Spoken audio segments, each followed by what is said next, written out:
দিও না দেখো বাড়ি ঘর আর দিও না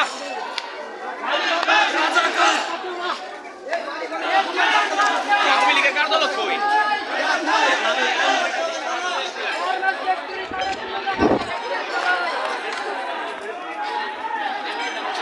আকবরের সামনে সে একটা ভিডিও হয়েছে মামা আকবরের সামনে সে একটা ভিডিও হয়েছে